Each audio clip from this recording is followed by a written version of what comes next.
ನಮಸ್ಕಾರ ನೆಕ್ಸ್ಟ್ ನ್ಯೂಸ್ಗೆ ಸ್ವಾಗತ ನಾನು ಪ್ರೀತಿಕಾ ಬಂಗೇರ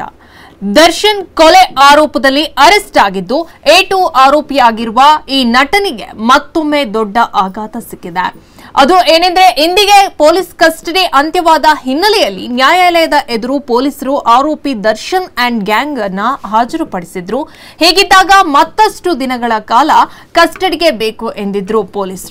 ಪೊಲೀಸರ ಮನವಿಯನ್ನ ನ್ಯಾಯಾಲಯ ಸ್ವೀಕರಿಸಿ ದರ್ಶನ್ನ ಕಾಕಿ ವಶಕ್ಕೆ ನೀಡಲಾಗಿದೆ ದರ್ಶನ್ ಅಂಡ್ ಗ್ಯಾಂಗ್ ರೇಣುಕಾಸ್ವಾಮಿ ಕೊಲೆ ಮಾಡಿದೆ ಅಂತ ಗಂಭೀರವಾದ ಆರೋಪವೂ ಕೂಡ ಕೇಳಿಬಂದ ನಂತರದಲ್ಲಿ ಇಡೀ ಗ್ಯಾಂಗ್ನ ಜೀಪ್ಗೆ ಎತ್ತಾಕಿ ಪೊಲೀಸ್ ಠಾಣೆಗೆ ಕರೆತಂದ ಪೊಲೀಸರು ಕಳೆದ 10 ದಿನದಿಂದ ನಿರಂತರವಾಗಿ ವಿಚಾರಣೆ ನಡೆಸುತ್ತಿದ್ದಾರೆ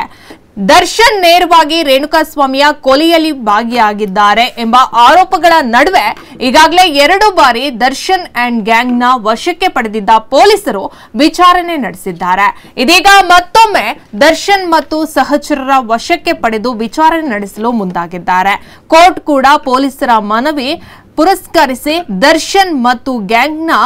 ಪೊಲೀಸರು ವಶಕ್ಕೆ ನೀಡಲಾಗಿದೆ ಹೆಚ್ಚಿನ ಅಪ್ಡೇಟ್ಗಾಗಿ ನೋಡ್ತಾ ಇರಿ ನೆಕ್ಸ್ಟ್ ನ್ಯೂಸ್ ಕನ್ನಡ ವಂದನೆಗಳು